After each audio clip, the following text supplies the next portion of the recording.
Howdy, howdy. We are live on a Friday night with a brand new installment of the Tex-Trek podcast, talking about a brand new episode of Star Trek Strange New Worlds that has certainly been causing quite a stir. So we're gonna put all the discourse to an end. We're gonna come in here and give the final Settle it. reckoning, the yeah, Hy- like the slash hyphen. No, we gotta hit the hyphen. Done. Settled hyphen done. Yeah. the conclusion, the definitive discussion analysis. No, but And now the conclusion. Yes. There it is. yeah, there we go. But yeah, I'm hoping to have a fun, smart, enjoyable, possibly heated. We'll find out. I'm trying to make it sound good and juicy. I'm teasing everyone. Yeah, we're gonna have this good conversation. We'll see how smart it can be if I'm involved. That's definitely going to handicap things a bit. But people in the audience are already chatting away, so I think we can go ahead and get started. I'm Fathery. I'm Joel. I'm Miss Taylor. And this is Tex-Trek.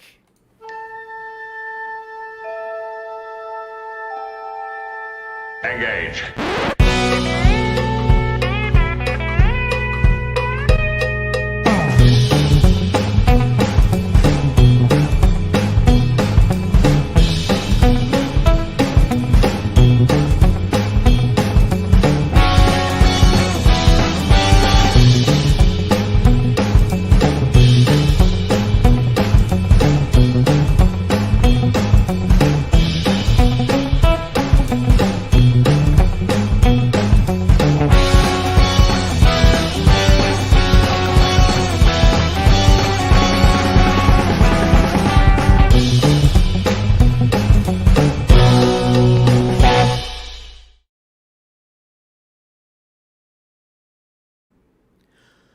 Welcome back aboard the Starship Texas for the 345th installment of the Tex-Trek podcast, the home of Star Trek fandom from deep in the heart of Texas, where we take a deep look at Star Trek, old and new. And tonight we are discussing Star Trek Strange New Worlds, Season 3, Episode 8, 4.5 Vulcans, written by Dana Horgan and Henry Alonso Meyer, and directed by Jordan Canning. And I just want to say, like, the title of this episode, 4.5 Vulcans, I always trip over that.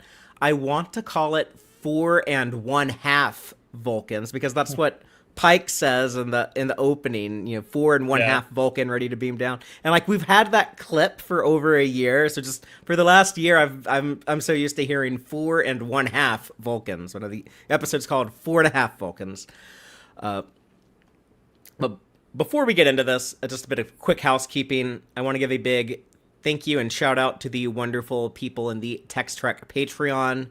So thank you so very much, Starfleet Sohel, Cake is Eternal, Crazy Dutchie, Joanne Robertson, John Dot, Geek Filter, Quarkspar, Matthew Averett, Braxton, Chuck A, Joel Vallis, Arthur Lamoureux, our associate producer, Chris Garris, Dave Farabee, Dave A. Gregory, Joe Saporito, Wanda Valentine, and our anonymous supporters.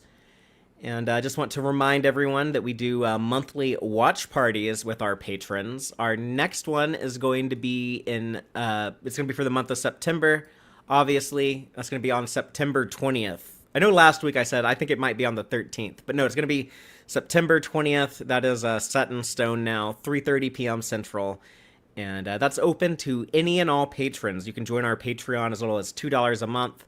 It really goes a long way to help us keep the weekly show going. And I don't know what episode we're going to be watching. It's actually Joel. You're in the rotation to select episodes. Have you picked something for September? We said spooky, so I'm gonna decide. I haven't watched it for a long time. I want to do TNG's Frame of Mind. Frame of Mind, yeah, where Riker is, he doesn't know if he's in reality or in an insane asylum. It's a good Braga episode. And then, I don't know, probably I'll pick a Lower Decks to go with it or something. But Frame of Mind, that'll be an interesting one. That's one that I don't return to the well with too much, but it comes up whenever I'm doing my TNG rewatches. But Taylor, do you remember that one where Riker is going a little cuckoo. Yeah, I remember parts of it. I don't know if I remember the whole thing. Taylor, Well, it's kind of hard to remember the whole thing. It's that kind of episode. I loved it as Yeah. a kid. Taylor watched 900 episodes of Star Trek for the first time in the span of 12 months. So I'm impressed that she kept up with it as well as she did. I just But- want to be the training computer. Like, how do you feel? Yeah, that's a lot. You can also ask her about Klingon mummification glyphs. So yeah, September 20th, Frame of Mind, and if you're not a member of the Patreon, it's a great time to join. It's always a great crowd that shows up at those watch parties. And if you can afford to be more generous and join at one of the higher tiers, there's some additional perks, so please check those out. If you can help at the bridge crew level or higher, we'll throw additional watch parties for your birthday. So if anyone out there is a Patreon with the bridge crew level or higher right now, and you have a September birthday, let me know. Just easiest way to do that will be in the Patreon channel and the Tex-Trek Discord server, and we will get something scheduled for September. But otherwise, not really much in the way of news, so I think we can go ahead and get into talking about this episode, 4.5 Vulcans. It was a highly dreaded episode because of that Comic-Con clip. Is it a clip or teaser? I forget. I don't know what you call it. I'd call it a clip. It was Yeah, like the 'cause there's exact one- same. Yeah, just the cutout. Yeah, Yeah, it was 5 like minutes of the episode or something. 4. edited the same way. It even had like the same music and everything. Yeah, So done. I know, like for like the last year, I've been thinking of Martin Quinn saying like, "Wow, your ears are so pointy," because of that. He that does line say delivery. point. Like really, I love that part too. I was walking around saying that the other night. I have to admit. So, pointy? Sorry, shouldn't say that. My terrible accent, but it's great when Martin does it. I agree. But a lot of people justifiably had like a lot of concerns about this episode. About like I did. The I guess like the biggest concern is like, why would like being transformed into a Vulcan make you start culturally appropriating Vulcan culture and like walking around and talking like a Vulcan? Yeah, I was very worried because actually last week I was just like, how am I going to watch this episode 5 to 6 times like I normally do? It was actually because once easy, even if it's bad, but I was just really dreading it. But it turned out much better. Taylor, Maybe it's because the bar was thought it was going to be the worst thing possible, and it wasn't. I don't know. I was very blessed and never saw the clip until the week like a couple before. weeks ago. But Yeah, like we yeah, were y'all we were both showed already it to into we were already into Strange New World season 3. Yeah. It was just like a couple weeks ago before you But saw I guess it. what I was trying to say is that I didn't have to dread on it for a year and a half. I only had Yeah. like 2 weeks. And I was like, oh, also you both hyped it up to me as like way worse. So my expectation when I watched it was going to be like way worse. It came out, yeah. Well, it came out during Comic-Con, so it was but there wasn't Strange New Worlds, and there was like no Trek on at that point, so it was like all the Trekiverse talked about for like 2 weeks. Yeah. So, so I watched how many videos on it? I don't know, 20. Yeah. Probably I not. avoided the microscope eye of that, and I think that helped me going into this episode. So That's good. Well, I'm just gonna recap the episode by reading the synopsis, and then we can get into our opening statements. But the synopsis reads: while aiding a war-torn planet, Pike and crew no, wait, that's from last week's. I'm gonna say this Tazar isn't really war torn. Sorry, I copied and pasted the wrong synopsis, I guess. The beauties of doing things live. Okay, I got it right here. I just pulled up Paramount Plus on my computer. I'll just read it off of here. After a mission turns crew members into Vulcans, trouble arises when they try to revert to human. And yeah, Pike, Uhura, Lon, and Chapel all transform into Vulcans for a mission that's over and done with before the opening credits of the episode. But then they spend most of the episode after that thinking like, this is really cool being a Vulcan. I'm just going to stay this way. And that causes a lot of problems for everyone around them because they're kind of, as they say in this episode, Vulcan jerks. And eventually, thanks to some help from stunt casting, Patton Oswalt is a Vulcan character with some history with Una that we'll talk about.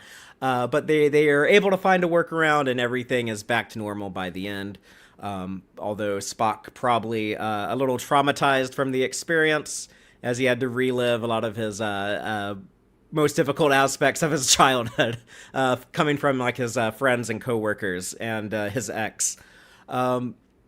So bumpy ride for Spock, but depending on who you ask, maybe a fun, hilarious romp for other people.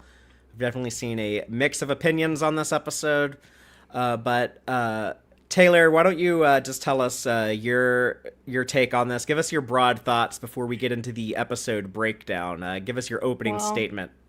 I actually really liked this episode. I was like really, I mean, there's parts of it that are not great, but I overall really liked it. I thought it was very funny and quirky.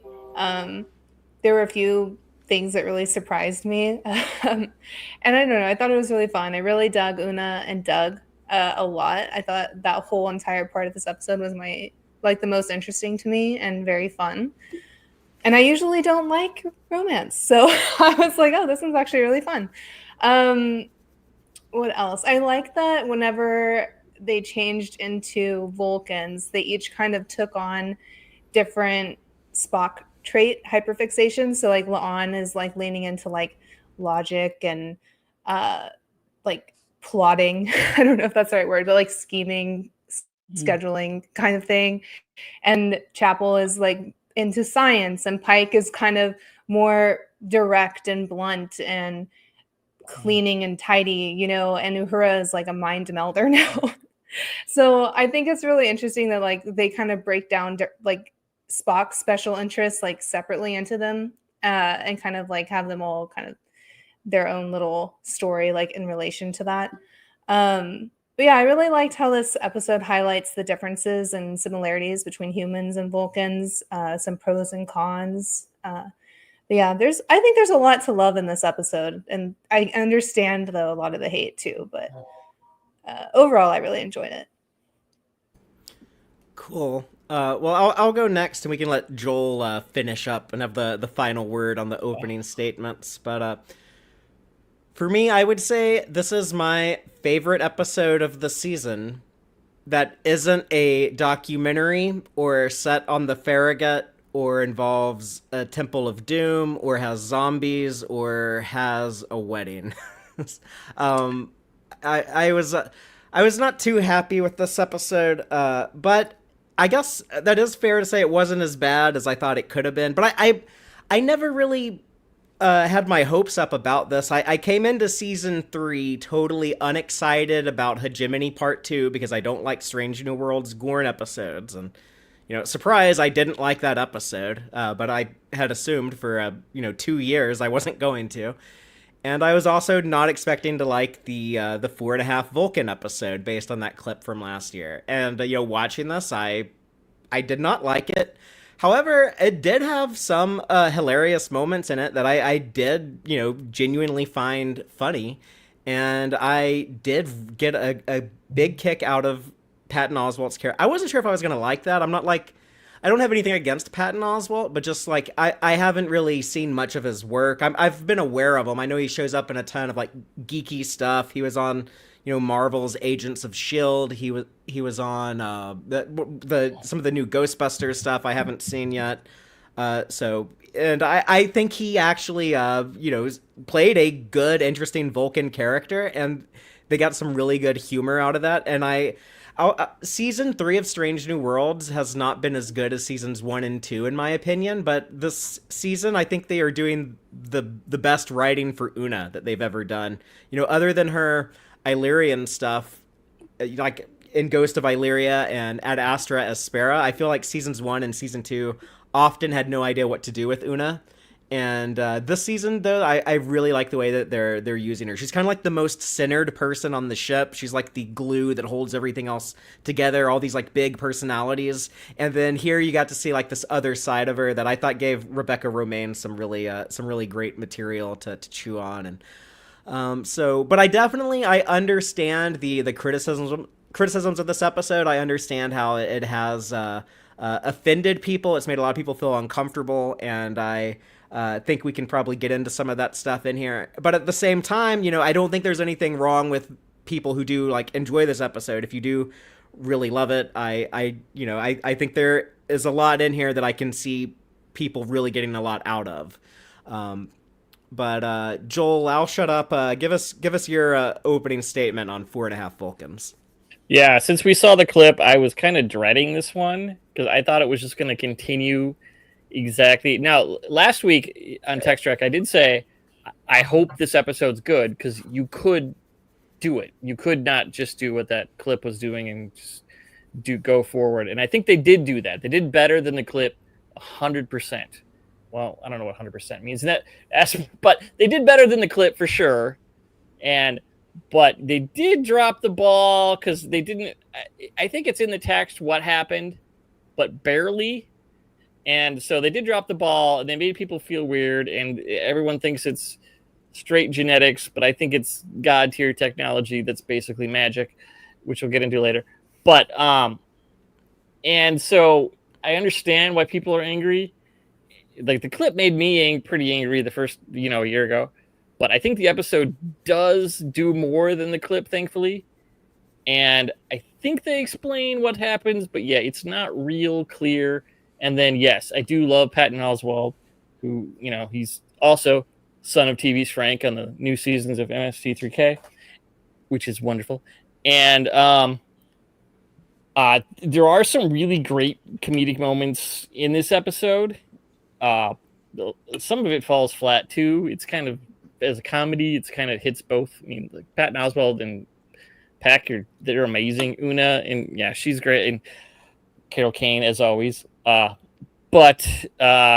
it's kind of all over the place, but still way better than I thought it was, because I thought I was going to barely make it through watching it like 3 times instead of my usual 6 before I talk about it.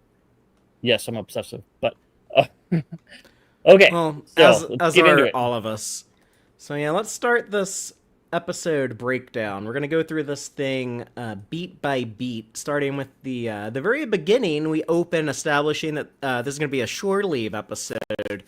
The Enterprise is en route to Permanti 3 for shore leave, which they actually get interrupted on their journey to do an emergency mission for some Vulcans.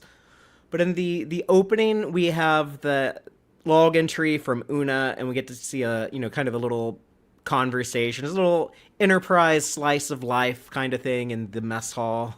They set up the mess hall for the documentary episode last week when everyone watched the creature fly into the sun. So I guess like they're going to use the set again this week. I'm still really missing the engineering set, by the way. We haven't seen it since Hegemony Part 2.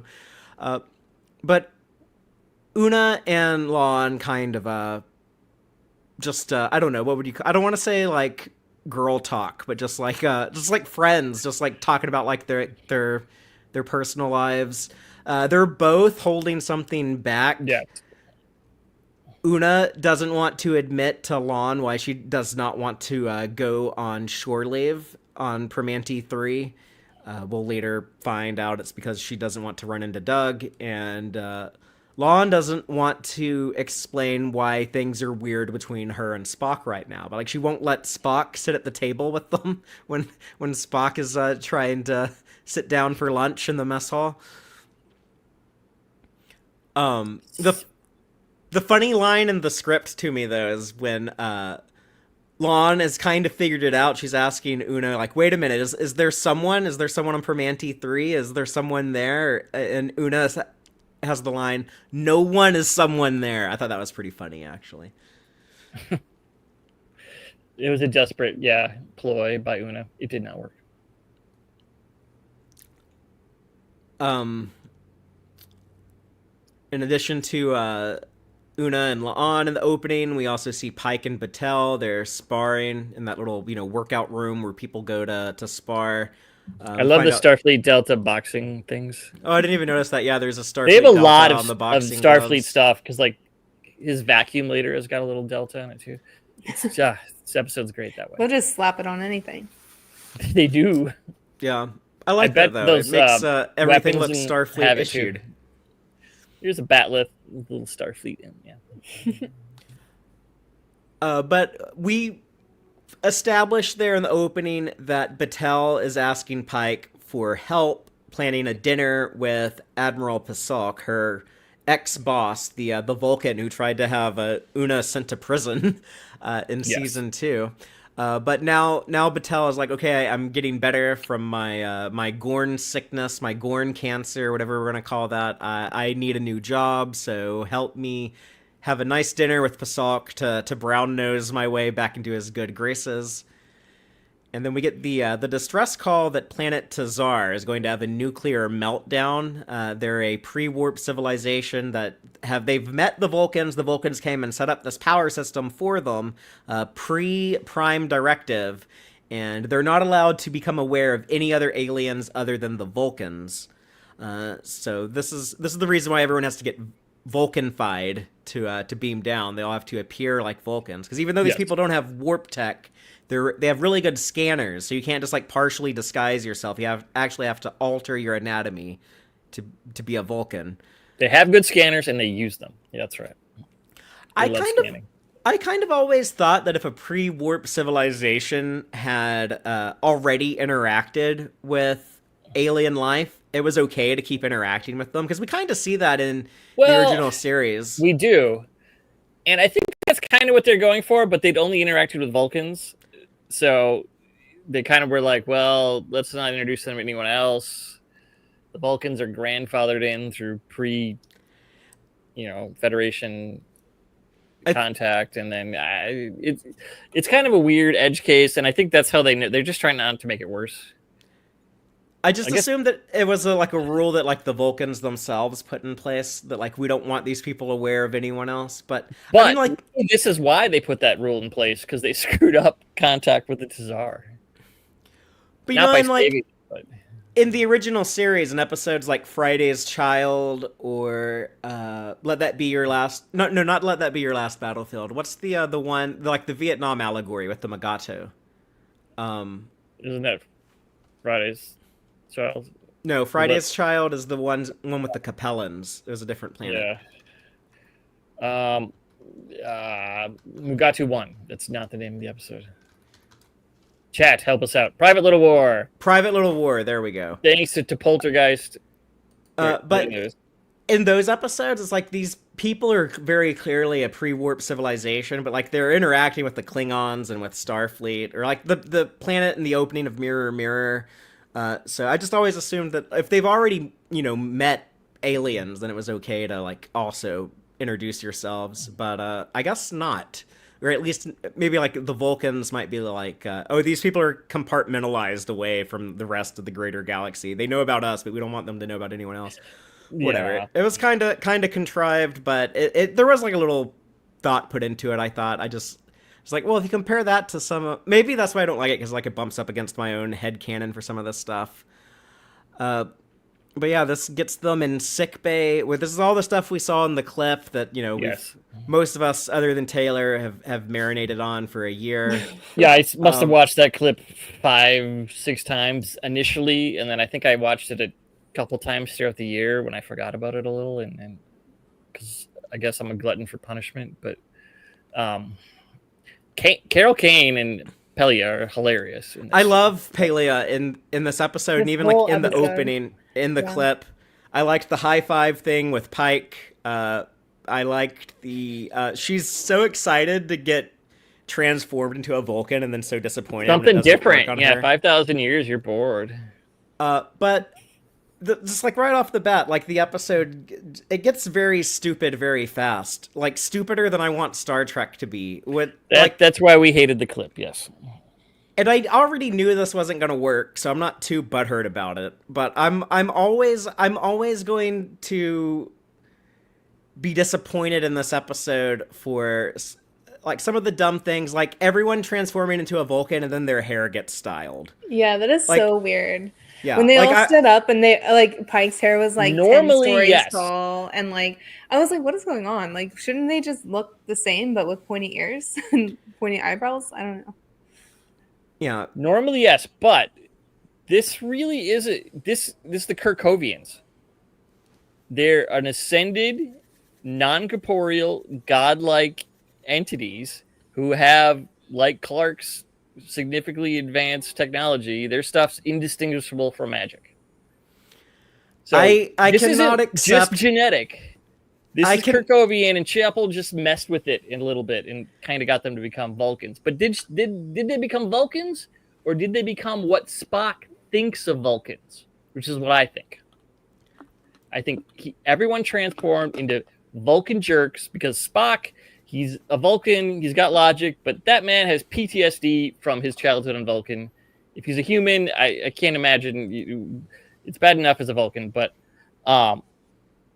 that was my thoughts for this whole thing. Was like, this is not just genetics changes.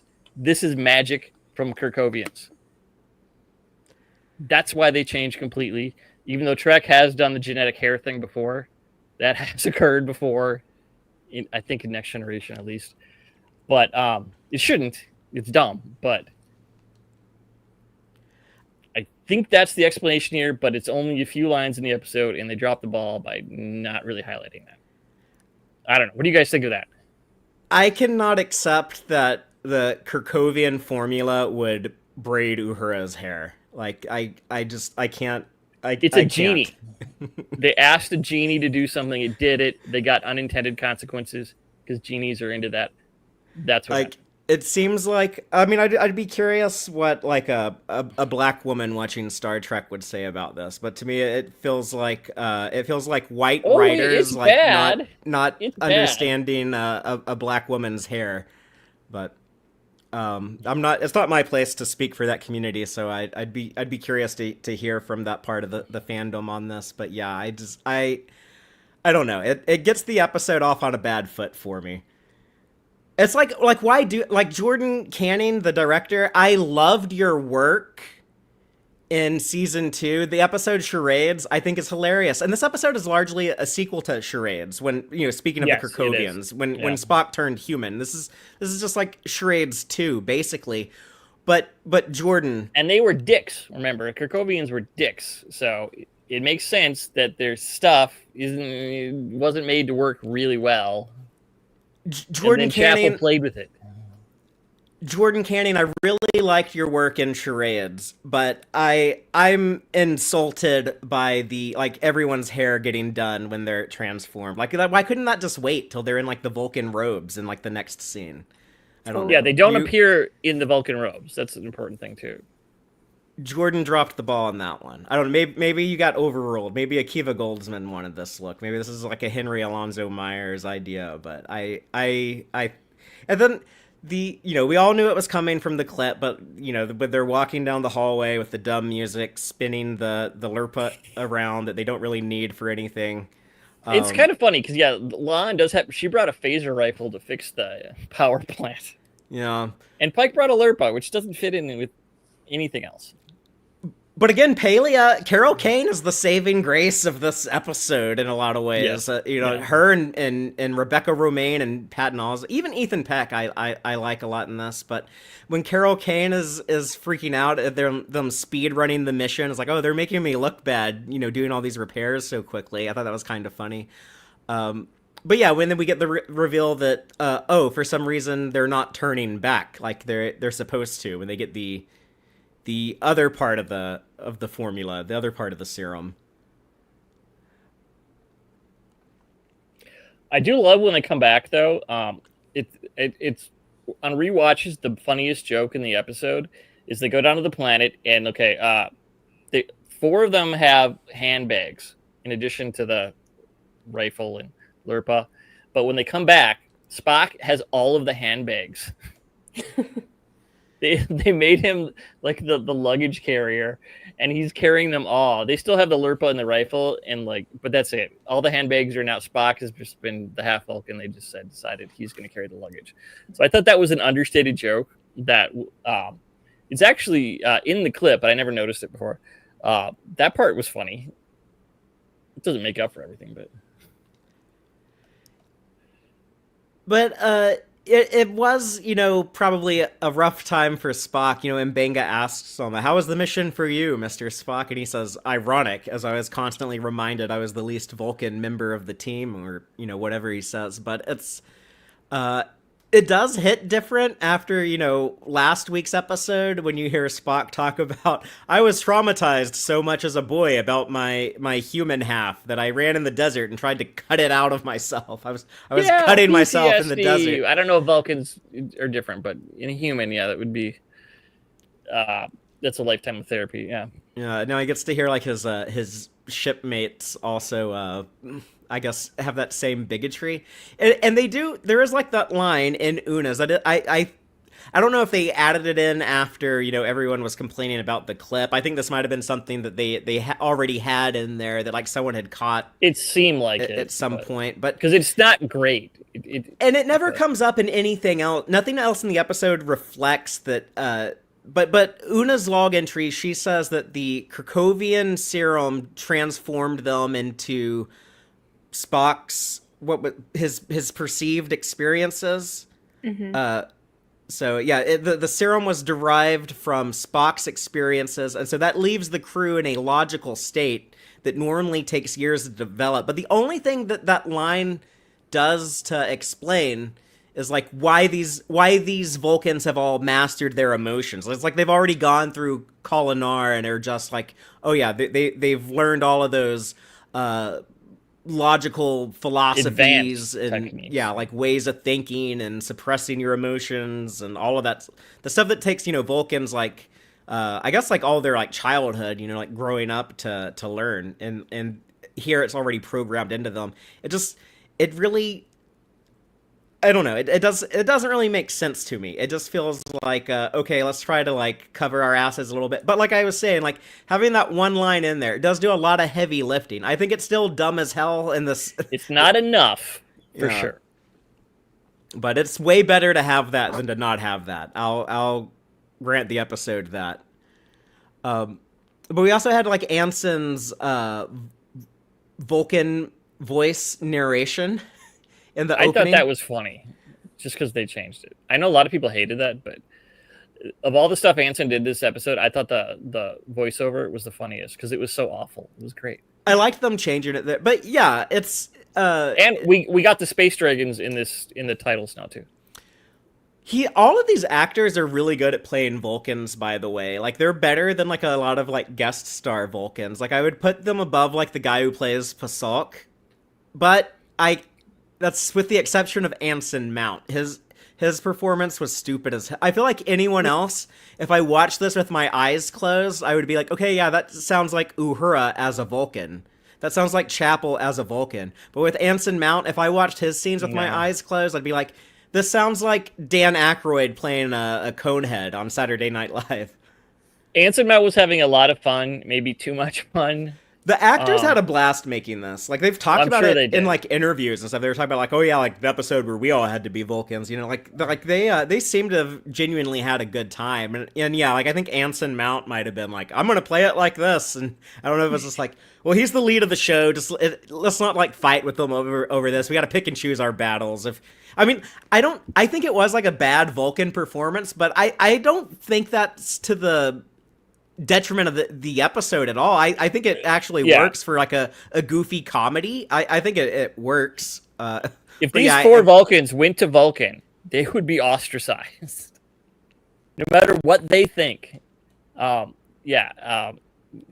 bad as Spock was as a child, because he was like, "Oh, you've been a Vulcan. You're a full Vulcan for what? 20 minutes. Oh, great." And then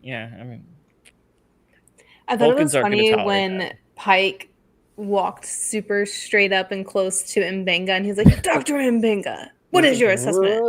And he's like there's no way that they didn't break several times while filming all that because it was so ridiculous. Oh, I'm sure.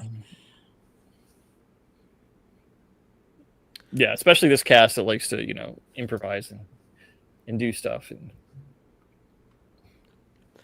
But yeah, I thought that was kind of funny too. Like, I just like, yeah, I can't say it's a good Vulcan performance, but it was comedic. I've seen a lot of people say that they didn't think that that Pike's stuff was funny or his shouting was funny, and I can also see being annoyed with it.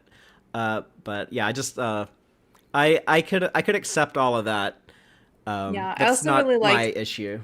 Una and Spock like kind of observing all of them, and instead of being very direct with all four of them and being like, no, you're gonna be, they're not as strict, I guess. They were very babying them and saying like, maybe it's just better you stay on this ship. And Spock's like, yes. And then Bing is like, just in for case, for your safety.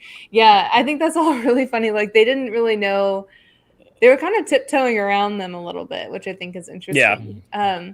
But I liked that all three of them were kind of in on it, Instantly, yeah. Yeah. And they're saying very, like Spock-like things about like, well, this would be like the most logical thing to do, even if it's like really annoying to you. So it's kind of like Spock gets a taste of his own medicine when they're like, we are the most Vulcan. Is that not logical, Spock? Kind of like using his own type of, especially if think of like TOS Leonard Nimoy Spock. It's very much like a taste of his own medicine. I'm sure Dr. McCoy would love to have witnessed this, if he ever hears about this. But yeah, let's talk about the four new Vulcans, and we get like the setup for all their subplots. Starting with Beto and Uhura. Vulcan Uhura frustrated that we learned Beto asked her out on a date. She agreed, and then he never like followed up. He never like scheduled anything. So I thought they had kind of like already had like that seems maybe almost gone on a date or two. impossible. It's been like 6 months or more. Yeah, they've been talking for a while, so I guess they just like through the lens of time was kind of like a date. They went on a landing party mission together. So that doesn't count because it was work. That's true. I guess it was like they were both just doing their job. And then like the Centennial one, that was also work for him, They did go to a wedding together as kind of like, but they just met at that point. Well, he was working the wedding though. Yeah, he was like the photographer basically. Yeah, so it doesn't count. Yeah. But I am very disappointed in Beto in this. I'm actually really butthurt that he's returned already. I didn't really want him in this episode. I told y'all that he wasn't going away. Okay, well, I wasn't expecting him immediately after last episode.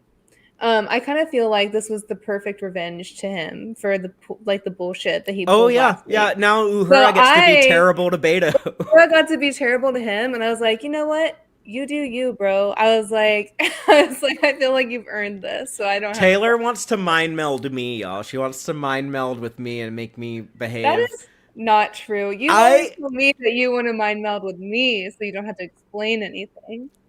Yeah, it'd be easier than having to talk sometimes. But I'm gonna let y'all in on a secret. I was watching this episode sitting next to Taylor, and when Uhura was saying things, when Beto says, "Oh, thanks for like arranging my trip" or whatever, and Uhura is like, "Well, I knew you were incapable of doing it yourself," and blah blah blah blah. I saw like Taylor is like laughing her ass off watching that. I was so mad. That was why I was laughing, as I was like, this guy is a freaking loser. He can't even schedule his own shit to come and visit this girl that he likes. Like, so ridiculous. How long ago was this first date supposed to be? Like 5 months ago? I mean, yeah, that's what I was thinking. I was like, because that they don't specify the time frame, and they're just kind of like, well, you've been on this. What have you been doing on the ship? I don't want little girls hardly shooting to see footage this. as we saw on your movie. There wasn't much new footage.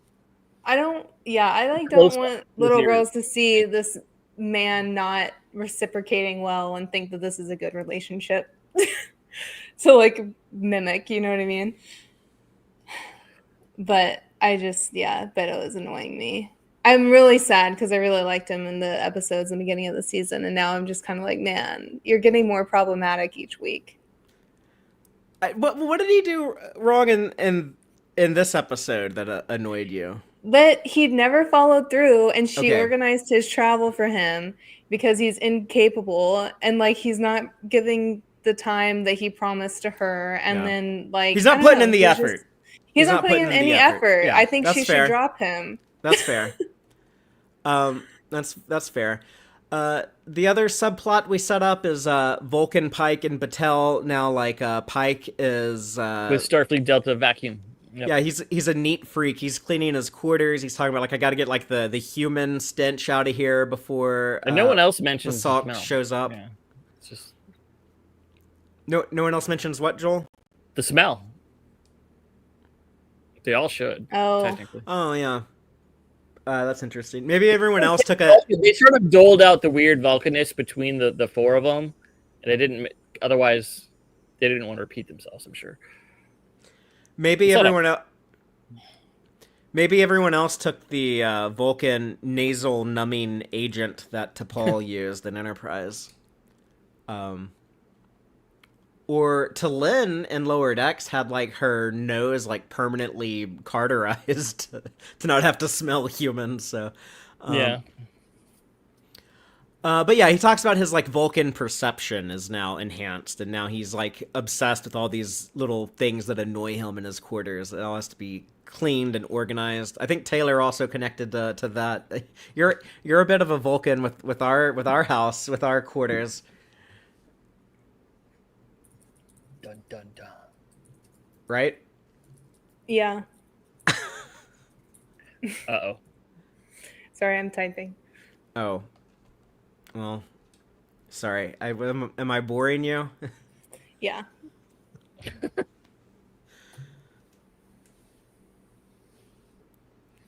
Okay, and then yeah, the human smell thing from Enterprise. I mean, that was funny, and then, but just the weirdness with Pike in that bag where he puts the laundry, where he's getting the air out.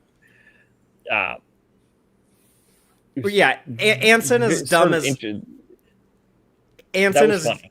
Anson is dumb as hell as a Vulcan, but I think it does have some comedic value. I believe that Joanne in the comments is the smell thing original Enterprise. I believe that's where it first came up was with Yeah. T'Pol. The first time that was ever mentioned was Broken Bow, September 26th, 2001.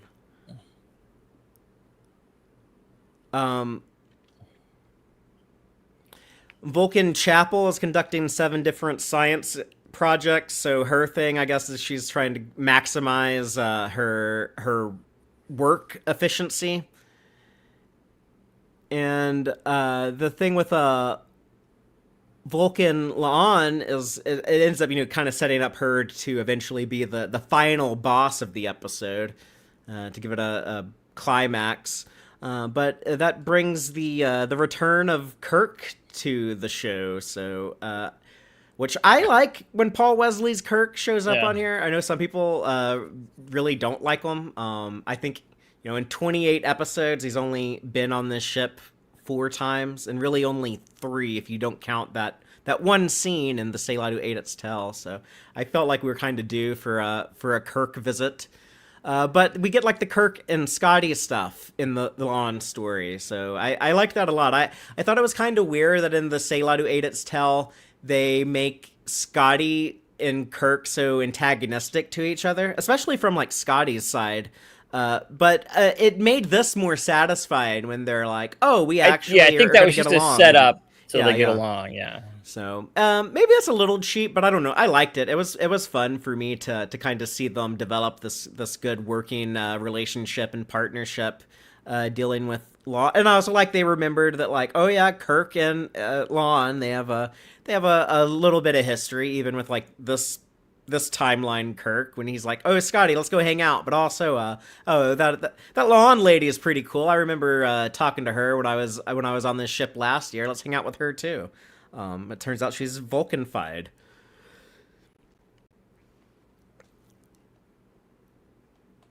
Yep. So, are they drinking Guinness here? They didn't really show us. So, Possibly. Yeah, they're it's very drinking dark. some It's not Scotch. dark beer. It's in a very large glass. Yeah, it looks like a dark beer to me. It could be. What I thought was dumb though is why does the chief of security have to ask? Scotty's not even like the chief engineer. No. He's just a member of the engineering team. Whereas And the chief of security could get those plans. Yeah, so that was pretty contrived that she had to get like that pad from Scotty that had like the top secret power system information on it.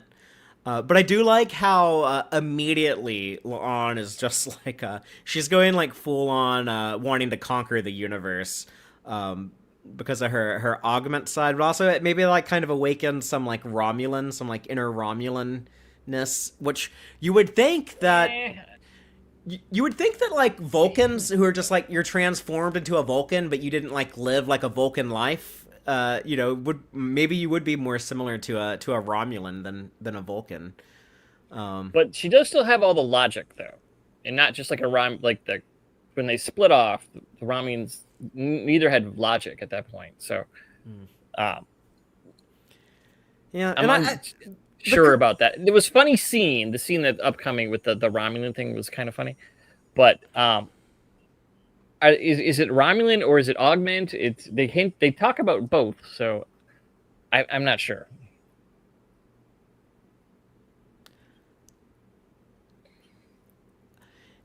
I like the shouty Vulcan Pike on the intercom, and he's like yelling like number one, assemble the senior staff in the ready room immediately. Like interrupts her from eating a sandwich in the port galley.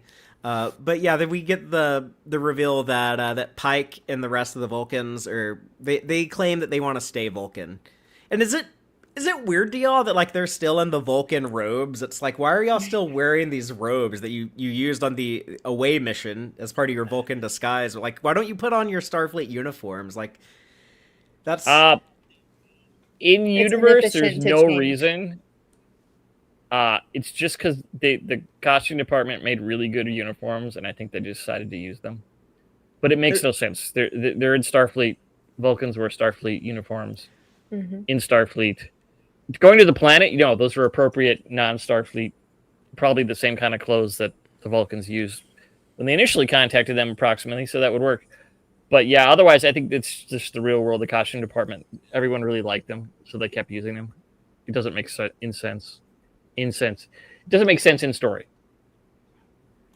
Yeah, and it kind of, people who I understand it, who like feel like a little uneasy about this episode. It's like, yeah, that's kind of a cultural appropriation thing to show these people like you're now altered to be a Vulcan, and then you're gonna just start like dressing like a Vulcan and acting like a Vulcan, and I don't know. It's just it is kind of weird. They often do use like Star Trek species as kind of like a stand-in for like different races or different cultures on Earth. That's very much the Spock depiction. Is he's depicted as like, oh, he has one parent from one culture and one parent from another culture, and he has this kind of like dual experience like that. And so yeah, it doesn't, even with like all the science fiction shenanigans, it doesn't really, I don't know. It just, and it's like adding into like these people, like you have like certain traits based on being this person. It's like it kind of would like reinforce stereotypes, like say like, well, like these stereotypes are I don't want to use like a real life example because I don't want to like bring up like the stereotype of like a certain ethnicity or I'll just say like Irish, since I have like Irish ancestry. Would it be like if someone got transformed to being Irish and then they just started like, oh, I'm just gonna like drink Guinness and whiskey and not go to work and just like dance around to a Celtic music all day, or something like that. It would just kind of by a long ladder. Yeah, it's like these cultural behaviors like shouldn't be biological. Like even though it is like some Kirkovian formula or whatever, it's like why I don't understand that. Like because it's not biological.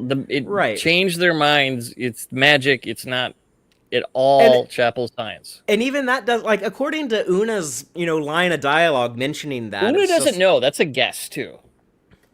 Well, she sounded confident in the log entry. I don't think she's always confident. She's a wonderful officer that way. I don't know.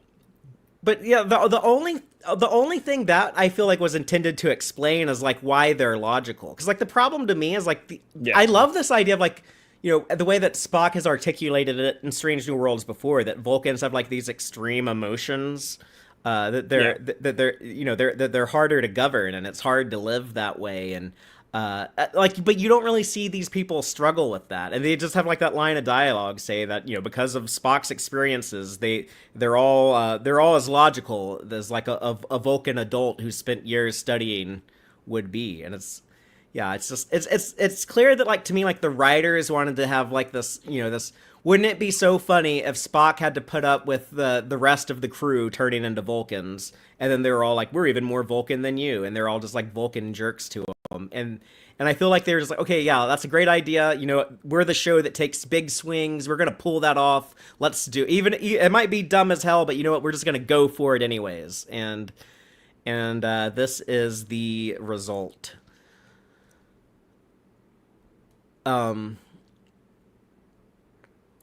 But it definitely alarms the rest of the crew, and I kind of like that idea of like the conspiracy in Palea's quarters to The light plotting. the idea of like, oh well, I like that. That's actually pretty thoughtful when they're like, hey, this is wrong because this is not what they would consent to in their right state of mind. This is not what they would want. So we can reach to their Katras and ask like their true self, to like mind meld into like that. If you take like the Vulcan filter off of them and just get back to like the default versions of these people, we can ask them, do you want to be a Vulcan or do you want to turn back human? And I think that was actually a really, really smart, I thought. But what do y'all think?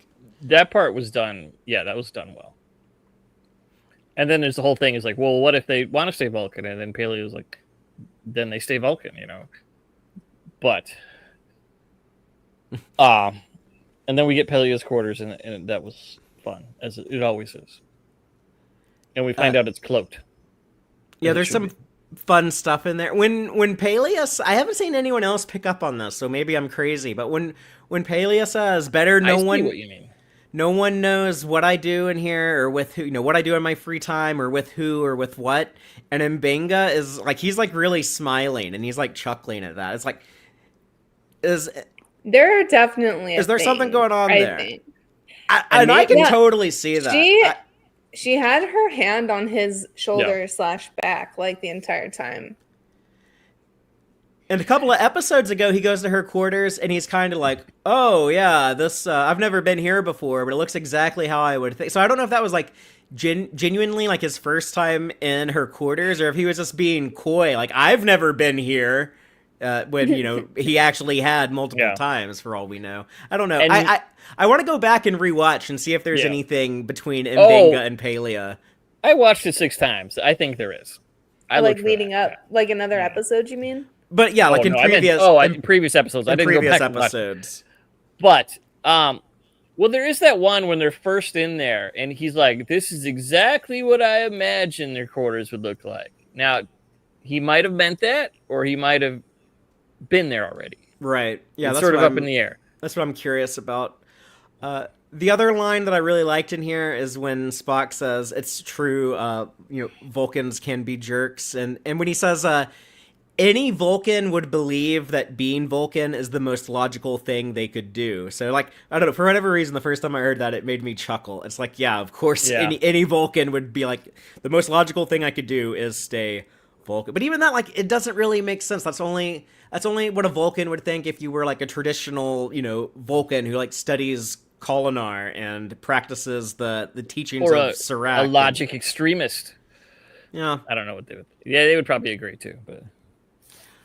But I like having like this moral conundrum of like they don't want to turn back, but we really want them to turn back. But like jerks. They didn't consent to being permanently Vulcan. They only consented to being temporarily Vulcan. So here's like a good moral workaround. We'll just connect to their Katras and ask them, and it gives us an excuse to have Patton Oswalt come into the episode. Yep. Yeah, let's talk about the Vulcan jerks being jerks. There's the mind meld that Uhura performs on Beto that really freaks out Erica Ortega's, and I like this part of that subplot because it forces Ortega's to stand up for her brother.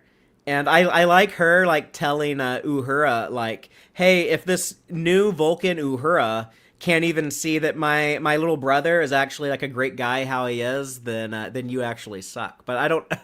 But Taylor is like, no, like Beto is not a good No. guy. So I no, but I think like the right thing to do is Uhura should have just stopped talking to him. But I'm confused at how this mind meld thing is because I okay, I thought like the mind meld thing is you just like it's a temporary thing. Like it's like when you're touching and then you like can see memories or share ideas or whatever. But then once you're disconnected, you go back to normal. So I was confused as to why is he acting so different and he's like brainwashed.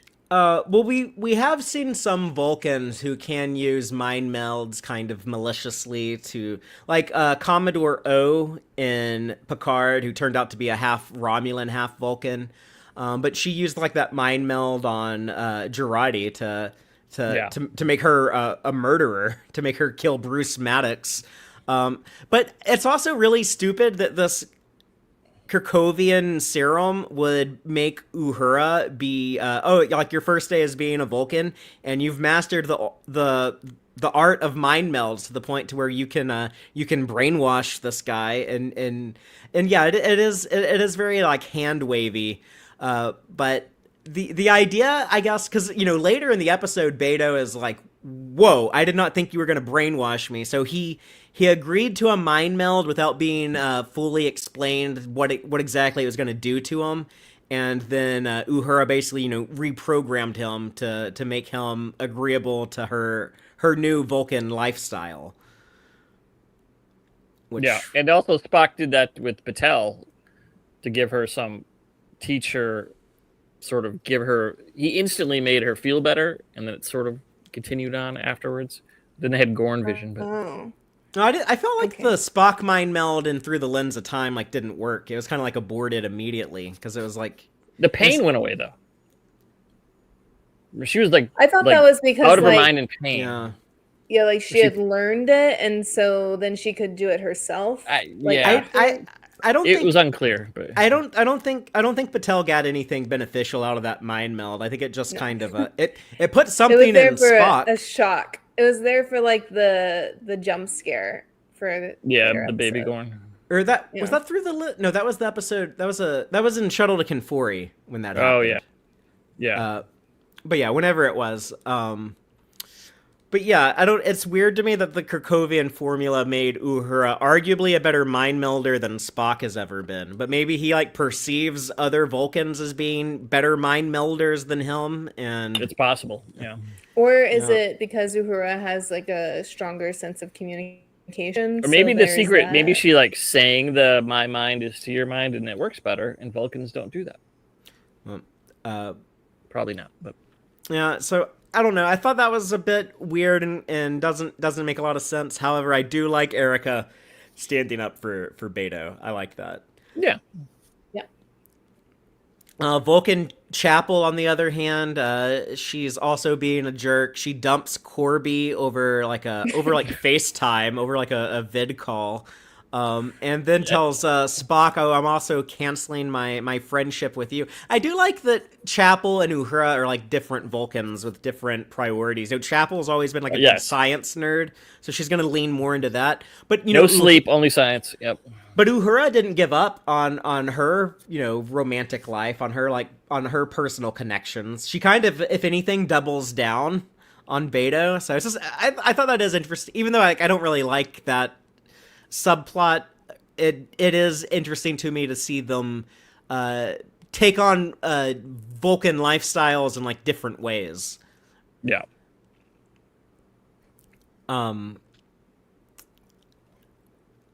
And then the other thing that comes out of that chapel scene is she tells Spock that it's actually more logical for you and La'an to be together, and you're like two broken pieces that fit together. It is, I don't know. I don't know if if I think it's that obvious that they belong together, but I think there is like an argument to be made for Spock and La'an. It's just I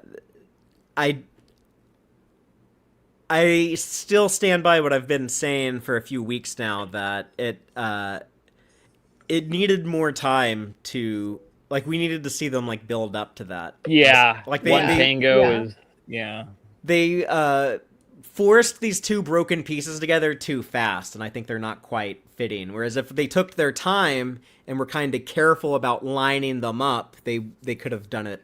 and use gold like in Kintsugi, but Yeah, there you go. Yeah, that was a fun ceramics reference. yeah, I like that word because it was in the other Star Kintsugi. franchise a lot recently too. Oh,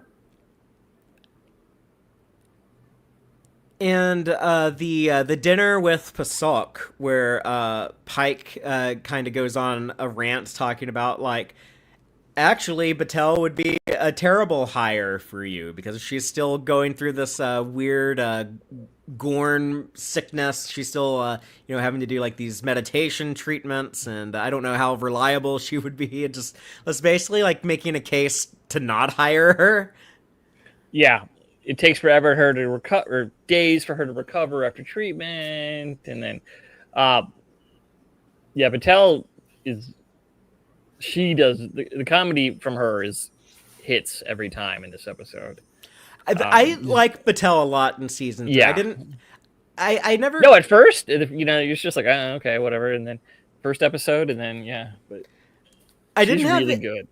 I didn't have any strong opinions about her in season 1 or 2. I guess if anything, like I didn't really buy into the relationship with her and Pike that much in season 2.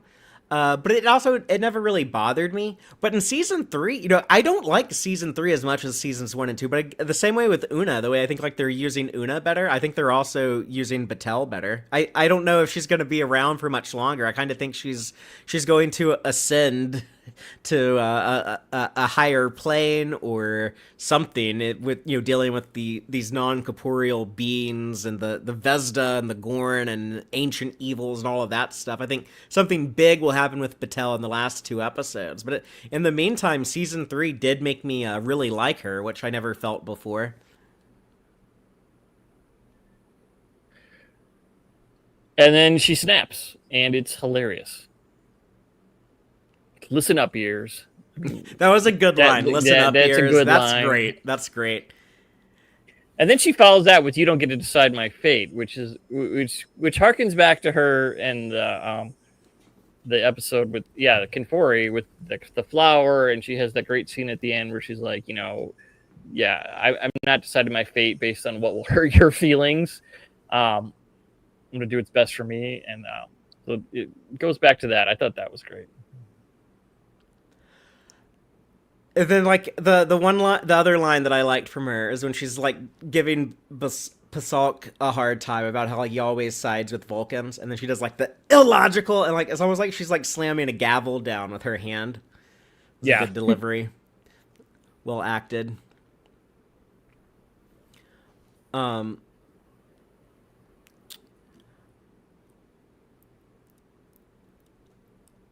don't know, Taylor. Do you have any thoughts on the dinner scene? yeah. I mean, pretty much agree with you guys. I like Patel's reaction. She's very frustrated and she's just ready to get back to work. And I'm, sometimes it's healthy to have a little outburst. I mean, I think she's feeling a little, maybe blindsided and not supported, by Pike. And that's really what caused all this is, just not feeling supported. And impatient a little bit, I'm sure. But I love her acting in this. I think she makes some really amazing facial expressions in this episode when she's Really looking good. at Pike sometimes. Like, she's just like unbelievable. She delivers the emotion there. Yeah, it's pretty fun to see her acting in this. And at the end of that scene too, she kicks them both out of Pike's quarters. Yeah. I thought that was really funny. that was like, great. When Pike gets turned human, like the first thing one of the first things he says is, "I better get back before Marie changes the locks on my quarters," or something like that.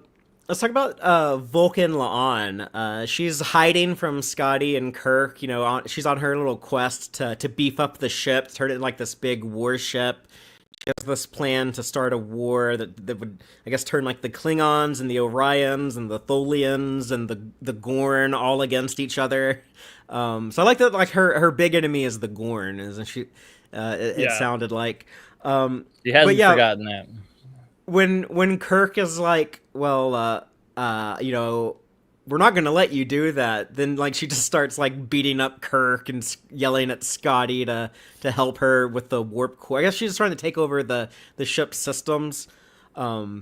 They're in that science lab set, which we're now 8 for 8 out of. They're using this new set in every episode. I think it'll be in the next 2, but it would have been. I think this would have made a little bit more sense if she was trying to take over the ship from engineering. But it's cheaper to shoot on this set because you don't need the AR wall. But I don't know. I sure do miss that Strange New Worlds engineering set. I didn't realize how much I liked it till I had to go 7 episodes without seeing it. But I liked Scotty being the guy who actually took down Lon using his engineering brilliance. I figured it out like right before it happened that like, oh, this button is gonna like shock her or something. And that's like my favorite type of reveal is like when if I figure it out like right before it happens, it's like, oh, it didn't get telegraphed to me too early, and but I still got like the satisfaction of figuring it out.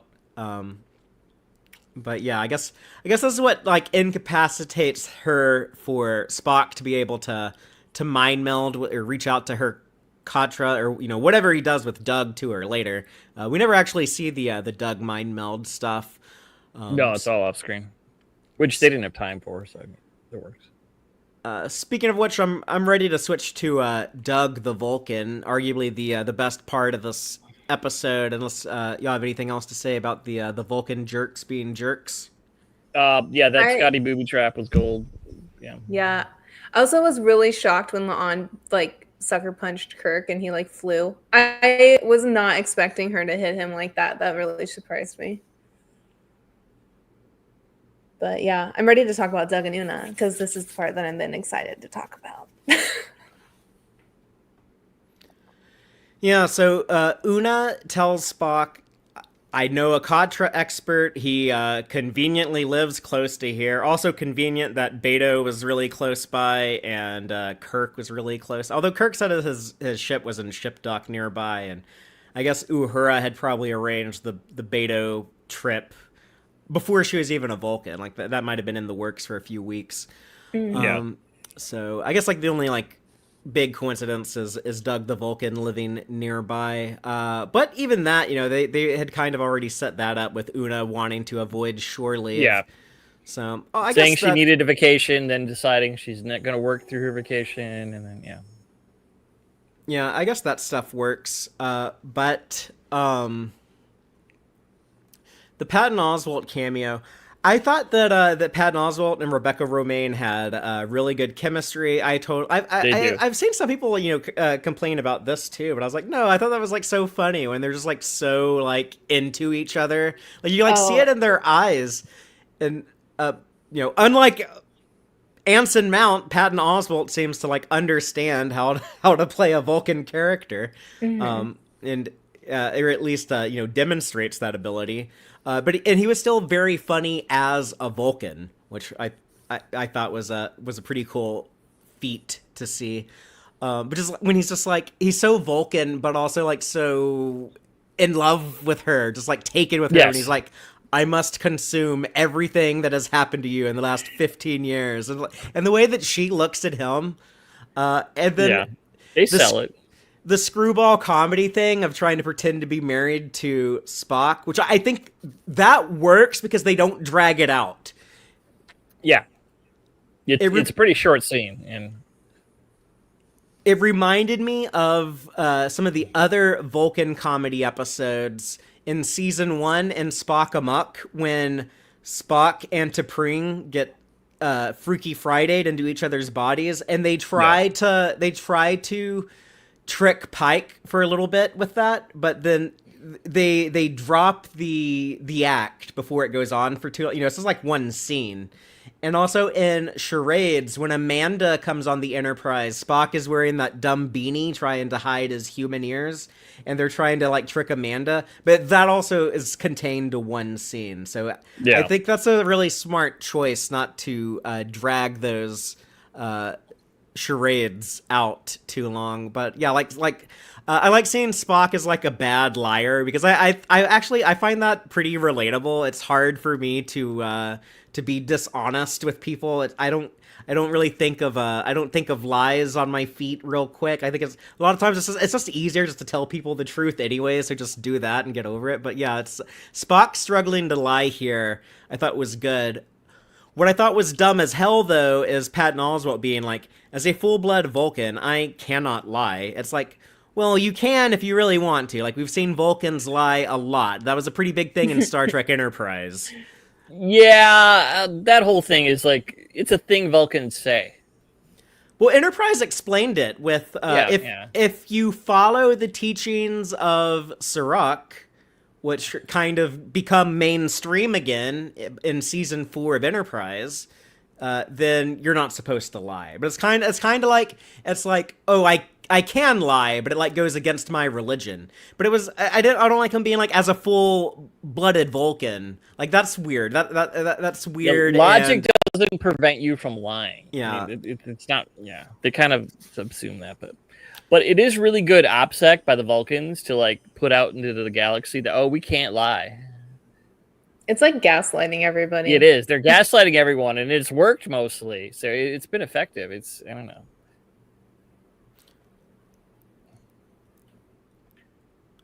And yeah, I do want to know more about Pete, the veterinarian Vulcan.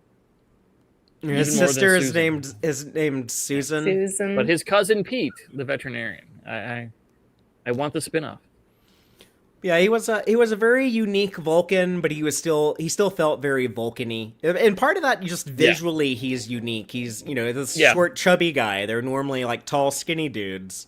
I liked him being like a little bit of an atypical Vulcan. And again, he still felt like more of a Vulcan than Anson Mount.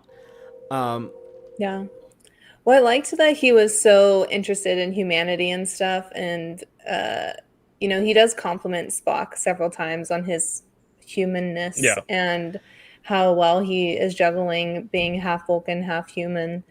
I did want to bring up, I know we kind of already talked about it, but I really like how Rebecca Romaine says Doug. Like, I don't know, it's like so romantic. Like every time she says Doug, it's like she's like exhaling or just sometimes looks at him. Yeah, just the look.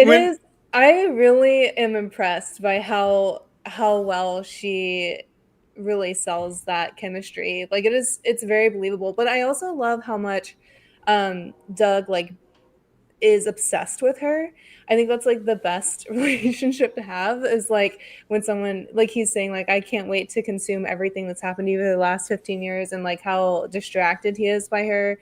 I think it's a really good, like if it, like I really wasn't expecting this to happen at all. And I was kind of like, oh, like this could be really bad. And I don't usually believe like any of the romance, especially in Strange New Worlds, because I feel like everyone is just forced together.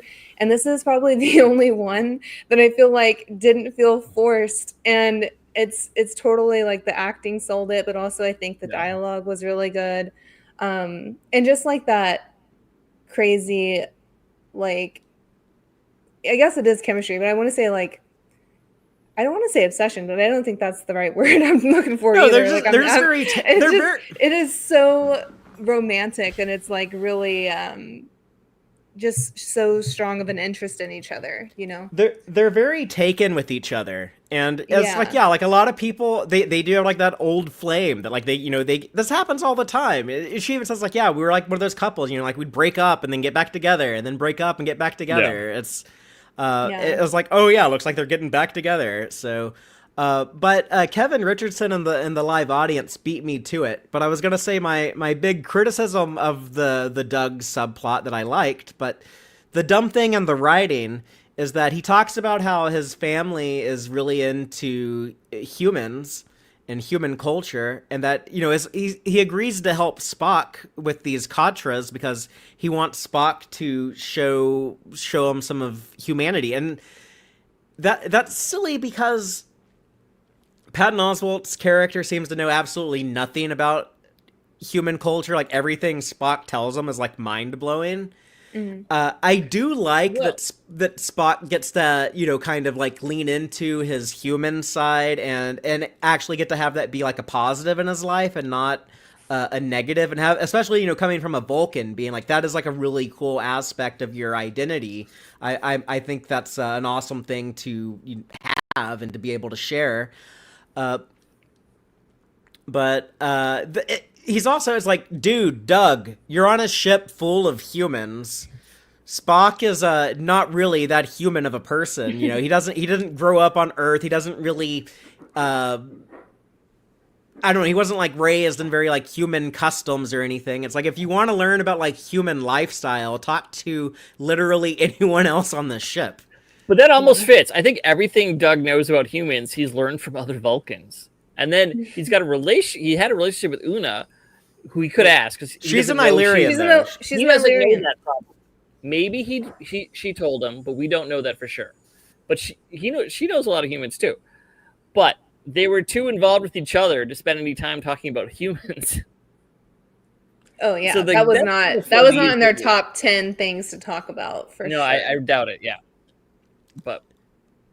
And that could also be like a little racist to be like, oh, you're Japanese. I sure love anime. Please tell me everything about Japan.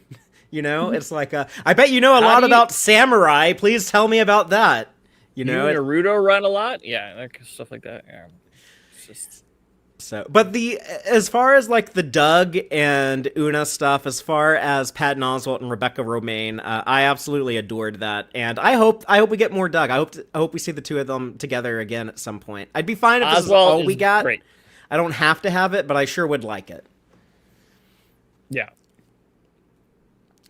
What I didn't like is that all of the Katra stuff happens off screen. We don't really know what Doug does. We don't really know how these mind melds work. As cool as like the La'an one looks, I think that might have been a decision to be like, we're gonna go like all in on the La'an mind meld and explore her Katra space and make that really cool and visually interesting. That they just brush over all the other ones. They probably couldn't have fit it in, to be honest, because they have a lot of stuff. Yeah, in here, I think they could have. They could have fit in a montage, maybe.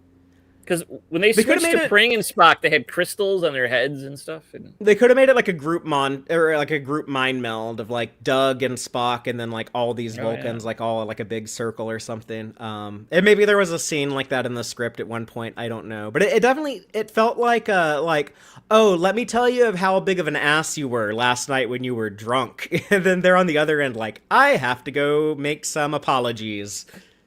Mm-hmm. So. But yeah, let's talk about La'an's Katra space. I don't know why the science lab became Cetacean Ops in her dream world. She just likes whale song. With like it's calming. Beluga whales, like on Star Trek Lower Decks. I'm curious if like at one point on Strange New Worlds they're like, we really want to have Cetacean Ops like they have on Lower Decks, but other people might have been like, I don't know if that works in the 23rd century, so they were like, well, what if we just do it in a dream? That was like the compromise they came up with. I really hope we don't see these beluga whales though, like outside of this Katra space, because to me there should not be Cetacean Ops before George and Gracie go to the 23rd century in Star Trek IV. I think that is when Starfleet started putting cetaceans on starships, is when they had the humpback whales after Star Trek IV. Yeah, that fits with everything we know.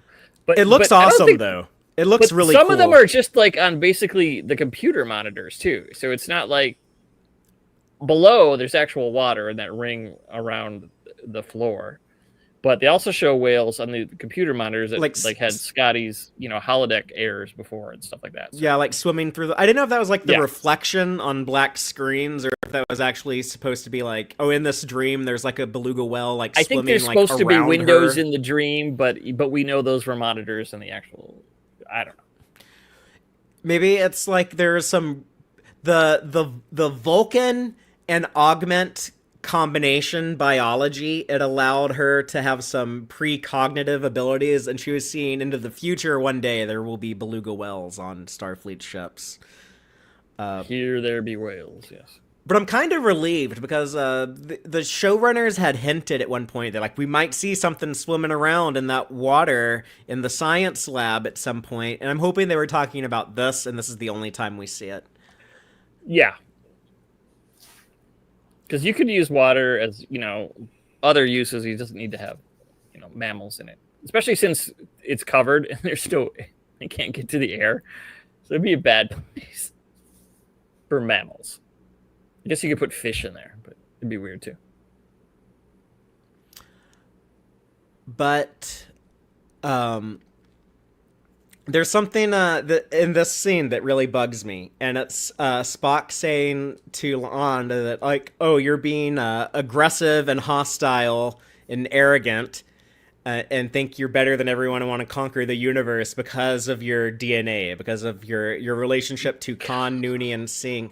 And the reason why that really disturbs me is because Dana Horgan, who co-wrote this episode with Henry Alonso Myers, also wrote Ad Astra Aspera, where we had the Illyrian attorney lady who defended Una in that episode. She tells La'an, like, you don't need to hate yourself because of your augment DNA. Like, that doesn't have anything to do on your personality or who you are as a person. And here, Dana Horgan, like, I don't know what happened that we went 180 degrees and reversed course on that so that we could have La'an be an asshole and act like a jerk and then have to have this sexy dance number with Spock here. I don't know. I don't think it was the dance number is the least of the problems. Yeah, they thought it was funny, I think is the answer. Well, I think they thought it was like they wanted to build her up into like a serious threat, like to give the episode some high stakes. And I do like the kind of climax here, the execution of it at least, with like she starts off trying to fight Spock, but then he's trying to like reverse it and dance with her. I actually thought it was sweet and romantic and a bit moving. A seduction fight is a thing in movies. I mean, yeah. But... yeah, it was really it's like smooth choreography. I actually thought this was kind of corny, but like I also think I don't know how it wouldn't be. But... I really feel like every time they dance, I just think that the Strange New World, like, I don't know, finance manager was like, okay, we're spending so much money on dancing, y'all better milk this shit all season, and I want to see dancing in every other episode. Like Ethan Peck didn't take the dancing right away, and they had to spend extra money. And now they feel they have to justify it. Yeah, I kind of see that. But I liked at the end when like La'an, like, she gives in. I thought that was like real sweet too. When like she agrees to be changed back and kind of like, I don't know, embraces Spock. It's for a relationship that I've kind of like struggled to buy into, but part of me has always wanted to. I did like I did like seeing that depiction of oh, this is the dynamic between them. It can be both hostile but also kind of sweet. But our ending, we have like the apologies issued. Uhura tells Beto she's sorry for going too far with the mind meld, but he seems to forgive her. And then, sorry Taylor, but this episode ends with like the two of them seem pretty happy with each other when they run off holding hands, say like we still have like 5 more hours of shore leave to spend together. But Uhura feels terrible, so I don't know. So yeah, it's sort of weird. Yeah, I feel like they've both done bad things to each other already, and they haven't even had an official first date. So I feel like we should just drop this. Like, I'm ready for that to be over. Well, what if they write them better in season 4? Like how Pike and Battelle, in my opinion, got way better in season 3 than they were in seasons 1 or 2. The only time I've ever bought Pike and Battelle is this season. All the ones before, I'm like, okay, and like, who are you?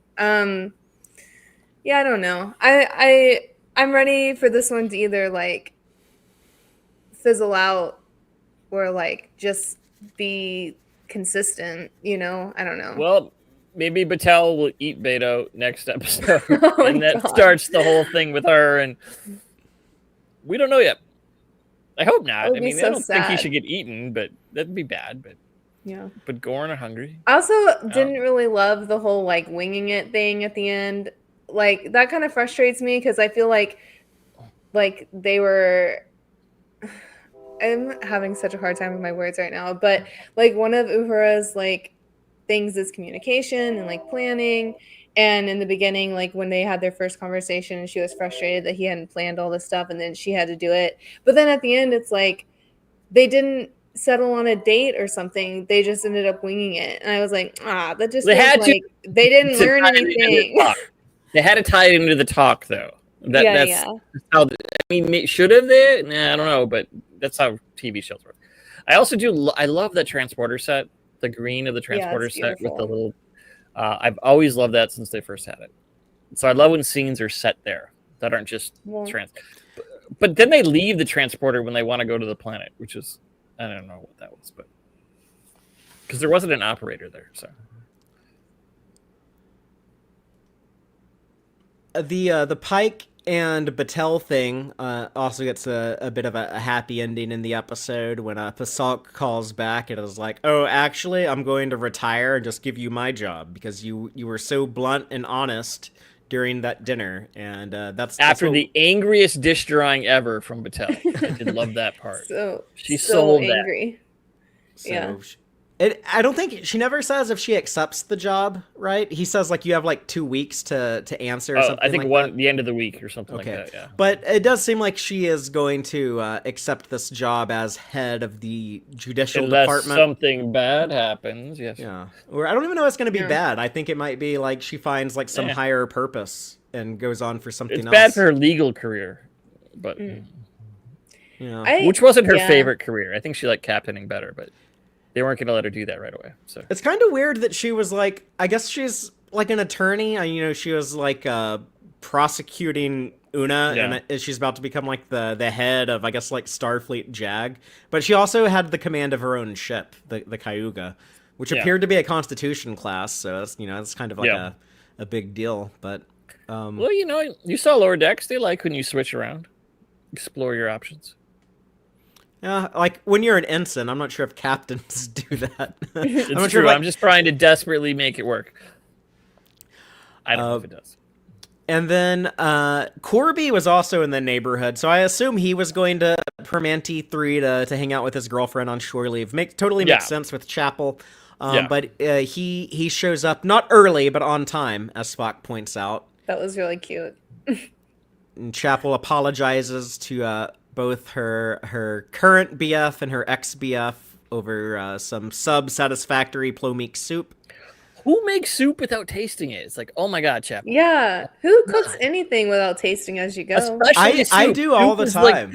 you have to taste soup, otherwise it's terrible. I'm a confident cook. I'm like, Oh, I know soup? that I know Okay, this no, shit's gonna be good. There's difference because you have Cooking tried ribs and to done, you trued- can do by eyeball or whatever or something like. But soup? But No, that's not soup. That's because Steven only follows recipes like to the T, whereas like I cook more open-ended without. What I all like soup when- recipes say? Seasoned to taste.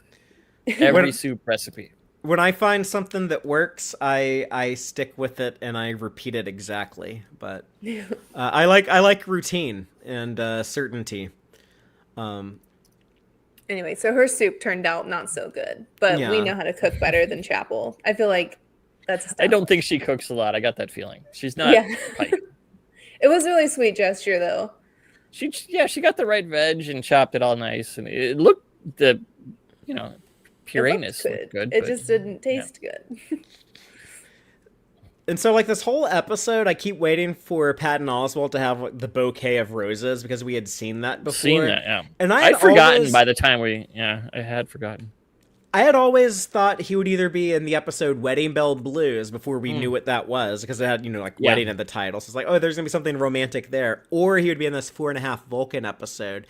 And I was thinking, like, oh, I wonder if Patton Oswalt has the bouquet of roses because he's going to fall in love with one of the new Vulcan girls, with Lon Chapel or Uhura.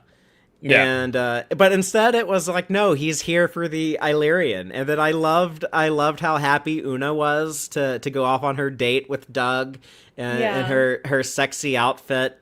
Just, I don't know. I was like really happy for her, and it's like I don't want them to like mention Doug all the time. I want to be like, oh, Una, how's Doug doing?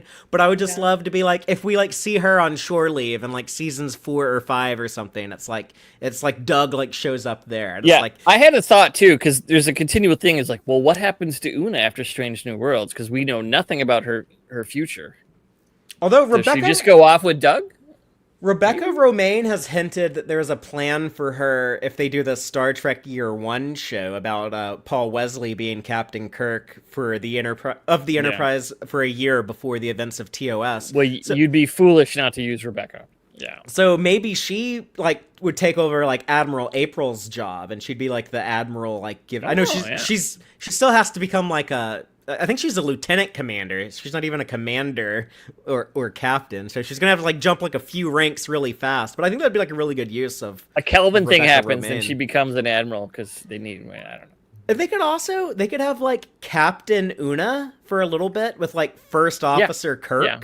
And then at some point, then you get rid of her for whatever reason, and then have Kirk be the captain. That would also, I think, work.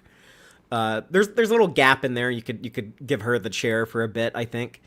And I also liked Kirk and Scotty having a drink at the end, saying that they make a good team, and Kirk in the episode telling Scotty like call him Jim, because Scotty does call Kirk Jim a couple times, so it was good to have that established here. Still weird to me that Paul Wesley looks older than Martin Quinn, but that's going to be weird to me in every episode of Strange New Worlds, and just something I have to live with. I keep seeing in real life Martin Quinn looks older with the beard, but I keep hearing like people are mad that Kirk looks older than he should be, and that Quinn looks younger than Scotty should be. And so it's funny when you have them in a scene together because they're like really elongating the age gap just because we already visually think of them as younger and older, Yeah. I also wanted to bring up that I really like La'an and Una's I'm going to say quote unquote girl talk, because we don't see that at all with like La'an and Un. Like it's like, who would La'an go to if she's starting to like emotionally branch out after have been more closed off the last 2 seasons? Like, she's like softening up, and Una is already like established to be like her mentor. And so I think it's really cool to like see her not just talk to Una about work and like, her interests and things. I think it's also cool that she does have someone to talk to about her relationships, because I have struggled with not having someone to talk to like in relationships, and ended up like, because I wasn't talking about it, like things happened that shouldn't have happened. If I had like another girl listen and like, or like another woman like tell me advice, or like, hey, that's concerning or something, or even like give you confidence to do something, you know what I mean? So I actually really valued like seeing that La'an is reaching out for these kind of conversations with Una. Yeah, and they definitely had that relationship established. Speaking of shore leave and Vulcan comedy episodes, in season 1, in the episode Spock Amok, they were doing like the Enterprise bingo together and doing like some friend stuff together. But La'an was not talking about like, well, this is who I'm dating, tell me who you're dating. She was not getting that level of personal with her friend until but now the softer La'an post Gorn PTSD trauma after she did some major healing at the beginning of the season, and I like that for La'an. And there's the post credit scene. There's one thing about that scene in the earlier scene. I think they did it twice in this episode. I really, really like how they block the scene. First, they have the conversation with La'an and Una, and Doug comes in, and then they leave, and the camera just pivots over, and there's Kirk and Scotty in the same room. I mean, there's cuts, there's edits, not one thing, but they use the room twice immediately like that, and I really like that. I think they do it in an earlier one too, but not because much, but I just thought that was really great use of the whole like thing. flowing through the set. Yeah. Then after the credits, we get the post-credit scene that Yes. I think went on entirely way too damn long of Patton Oswalt not being able to speak contractions. Some of these I thought worked. Some of them I thought were funny. Like the high five thing I could get behind. The pull my finger thing is like, oh, okay, that's not too bad. But they spent so much time on him trying to say contractions. I was like, that's not even like a Vulcan thing. Yeah, that was like a data thing. Yeah. That's like. I don't mind that the whole thing went on because it's post credits, so it doesn't need to flow with the plot. But yeah, the contraction thing, that part, I'm not so sure about. And I mean, especially Oswald could probably think of 100 things to say. I hope the DVD extras have like an hour's worth of them doing other weird stuff that didn't make it, because I certainly think Oswald could do it off the top of his head, and Peck's probably okay at it, but I liked it, except, yeah, the contraction thing was just like... he should have been using them awkwardly, because that would be something, instead of being unable to say them. If he couldn't get, like, the cadence right. Like, there's no reason why he couldn't pronounce them. Then again, there's really no reason why Data can't pronounce them either, if you poke at it. No, yeah. And I just want to remind people, this is not the first post-credit scene in Star Trek. They did that one time in the Lower Decks season 3 finale. They had the setup that Badgie was still alive and was going to come back, and then in season 4 Lower Decks, we saw Badgie, ascend to the Koala. But before that, we saw him be beamed up by the Drukmani tractor beam in that post-credit scene at the end of it was I think the episode the Stars at Night, the season 3 finale of Lower Decks. Yeah. So, that's all I got on this. I guess I really liked it ending with like smiley Spock, though, even though I thought the post-credit scene went on for too long. I did like that that Spock smile there at the end. But again, it kind of calls back to the cage. It was cool. Like, Spock got to enjoy like the human side of his identity for maybe the first time in his life in the presence of another Vulcan. Yeah. So, but anything else before we go into the Gornegg section of the show? I think we hit I'm everything ready I wrote down for it. Yeah. Okay. Well, these are the Easter eggs and jokes and continuity connections in the episode that I thought would be fun to mention. Starting off, the Jakaru that we saw in last week's episode, What is Starfleet, has now been added to the opening credits. So yeah, this episode, not only did it have like the Pike voiceover, but it added the Jakaru. You don't want to skip intro or skip the end credits on this episode, because you're going to miss out on some stuff, like a post-credits scene. I always watch the credits, because I do that with every movie I watch, too. I do, too. I do that when I go to the movie theater. I sit there for the whole thing. That's like old school movie buff thing that that newer people kind of forgot about, and then like the MCU made everyone shrinking it to the corner is just that's horrible. But Paramount Plus, of course, didn't shrink it into the corner, so that was the only clue. If you didn't know, I had heard about it, but it didn't shrink the credits because there was a scene, which is good. But I'm glad that they put the Jakaru in the opening credits, because it's a beautiful design. We were all talking about like how cool that creature looked last week. Even people who hated the episode, I think, still thought that the design was cool. But then they were smart to hold off on it until after it appeared in the story, because if we had been looking at it and being like, what the hell is that weird space moth thing in the intro? If we had been looking at it for weeks and weeks before that episode, then it would not have been that cool reveal when it came out of the ocean. So well done. Yeah. The reference to Romulans, when both Pike and La'an reveal that they have been exposed to an element of Vulcan history they are not allowed to discuss because of time travel. That was a cool reference to Tomorrow and Tomorrow and Tomorrow, my favorite episode of Strange New Worlds, as well as A Quality of Mercy, when both these characters had some weird time-traveling Romulan encounters, which I guess is like the only way that the writers can write in Romulans to Strange New Worlds, since no one's supposed to know what they look like. It has to be some weird time travel thing that they can't talk about. The scanner that Chapel is using on the away mission is very similar to the one used by T'Pol in Star Trek Enterprise, so that was a nice detail.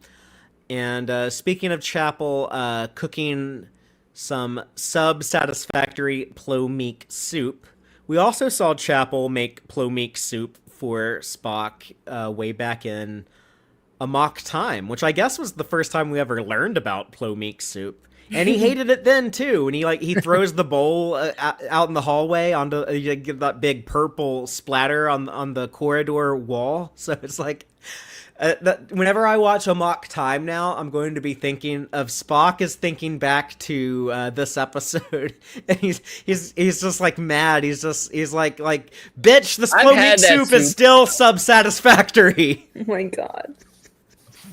Like, get this away from me. It's like, that's been like 6 or 7 years. You still can't cook this shit. I mentioned like the Spock smile, calling back to when Nimoy did a Spock smile in the cage before they knew that this guy shouldn't smile. But now we know that Spock during the under Pike on the Enterprise experiments with his human side a bit more than later Spock, which I think the show will transition to based on some comments from Ethan Peck. He's talked about like in these last 2 seasons getting closer to the Nimoy performance. So. And then the Patton Oswalt's inclusion, people might forget, but this is not the first time he's been in Star Trek. He also did the voice of Spot 73, the computer AI cat character that briefly showed up in Star Trek Picard in that the weird fascist timeline. This was Agnes Girardi's little AI pet, I guess. But I liked Doug the Vulcan more than Spot 73, and so glad Patton got to come back for something a little juicier. And the sandwiches that Ortega's mentions, y'all know about this? The Permanente 3 sandwiches that have French fries in them. The fries on the inside? No, I don't. Other than the fries. There is a restaurant in Pittsburgh called Permanente Brothers, really famous, been around for a long time. They are known for their fries inside of their sandwich. Someone who works on this show is from Pittsburgh, and they're a fan of the Permanente Brothers, because they named the planet Permanente 3 and then added the French fry sandwiches. It's a famous location for politicians to stop in and get a sandwich get there. A photo op. Yeah. Anyone running from president is going to campaign in Pennsylvania because it's such a swing state. So a lot of presidential candidates go to the Permanente Brothers and get a sandwich from there when they're on the campaign trail. So, but that is it for the Gorn eggs. That is it for our deep dive discussion of 4.5 Vulcans. So y'all just heard us talk about this episode for over an hour and a half. You know everything we have to say about it. We'd love to hear your thoughts, though. We have a pretty lively live chat going, but if you're watching this later, feel free to comment on YouTube or on Spotify if you're listening there, or wherever you're listening. If you want to hop over to the Tex-Trek Discord server and talk to us there and tell us what you think about this episode. But we might share your feedback next week. We have some subspace transmissions we got from last week's episode, What is Starfleet? Taylor, I don't know if you've looked over any of these as our occasional communications officer. But before we get to reading these, I just want to thank Chris Garris for the generous $9.99 super chat. Thank you so much, Chris. He says, thank you, great recap. And Taylor, do you want to read some of these subspace transmissions, or do you want me to knock them out? I can try my best. Correct me if I get a word wrong, okay? So I'm guessing these are from Discord. Yes. Okay, so Chuck A says, I thought the episode was mediocre. I would have liked to see it presented as a regular 45-minute episode. I was hoping for better. And we're talking about the documentary episode, What is Starfleet, by the way. And Wanda M says, I too felt the episode was all over the place, but I do recognize they were trying to get us Trekkies to think. I wonder when the episode was written because I could see inferences to either Ukraine or Gaza in the storyline. I think the storyline itself with the abused creature should have been a separate episode as well. I've heard some Trek podcasts speculate that some scenes may have been cut, making this a less cohesive episode. That's a bit concerning if true. And Deuce Tex says, I felt like this was one of the weaker Strange New World episodes. Certainly the weakest of the season so far. Too short, didn't feel like a complete episode, and I'm not exactly sure what they were trying to say. They sort of veer into what could be interesting critique of Starfleet's flaws, but then snap back to status quo. It's all good at the last minute. I didn't vibe with this one at all. I didn't have to use my red correction pen at all. Thanks. Good job. Then over on Blue Sky, John Wells says, I really enjoyed it. I was very familiar with the news documentary style of episode from other sci-fi franchises. Like them, this delved into serious, hard-hitting, emotional themes. Great different camera work with lots of extreme close-ups and peeking from corners. Also beautiful VFX. And Alan Miles says, I really liked it, loved the solo interviews, and feel of the episode. Some great camera angles from those cameras, too.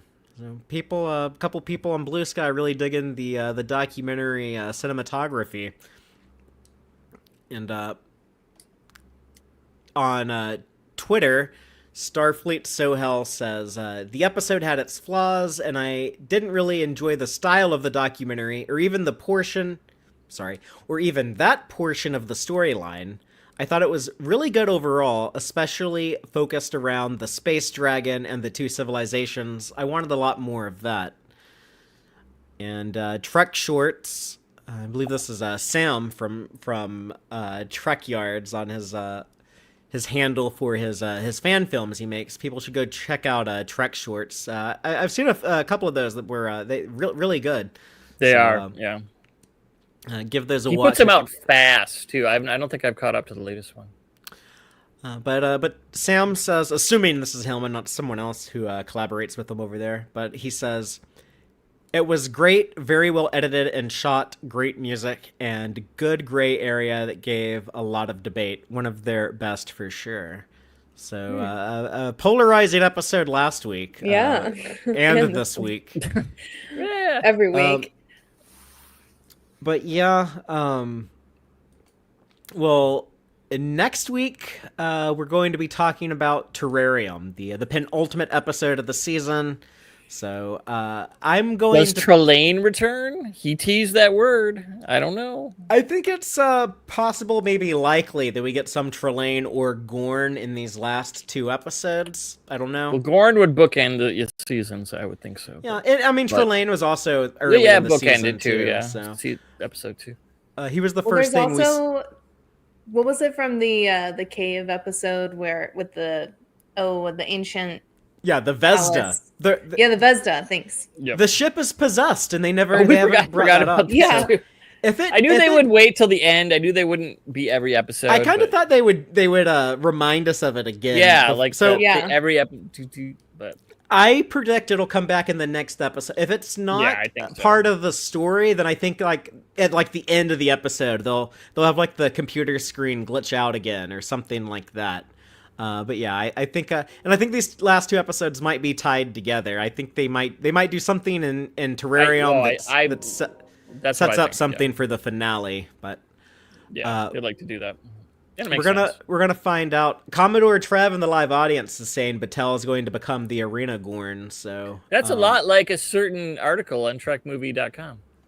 Yeah, but written by Trev and Stan from the Salon. I don't know if she's going to become the Arena Gorn, but I think she might transform into something. She might have some metamorphosis. Speaking she turns of into the Jakaru. miniskirt the Gorn wears. Yeah. Yeah, interesting fashion choice there, Battelle. If you are the Gorn that Kirk shoots with a bamboo cannon in Arena. I think they weren't. I think they were being a little silly with that article, but there's definitely the possibility that she The does. salon has never been silly in any episode I've seen. Minus 10 points to Steven. Oh, this is interesting. Jill in the live audience is saying that Battelle might tie into the Metrons, which were also part of Arena. So I hadn't considered them showing up here, but yeah, I guess they do have some history with the Gorn, maybe. Kind of seemed like they were just like, hey, like the Gorn and Starfleet, why are y'all like coming through our backyard fighting each other? But who knows? Maybe they've dealt with the Gorn before, and that's why they were involved in that episode.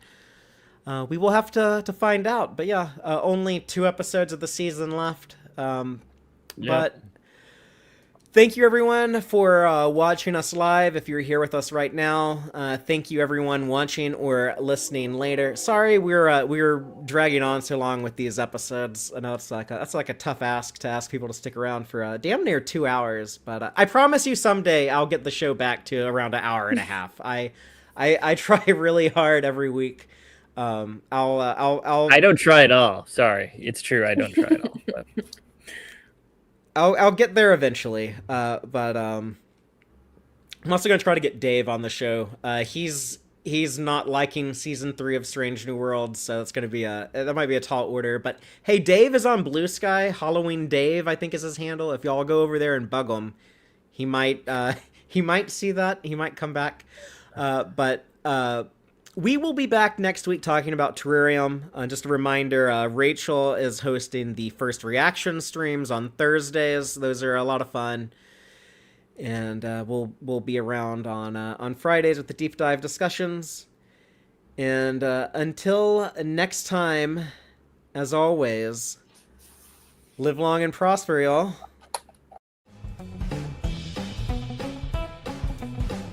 Subscribe to YouTube to watch the Tex-Trek podcast live or listen to us later on your favorite podcast platform. Follow Stephen Fothery on socials at TXTrek. Thank you and take care.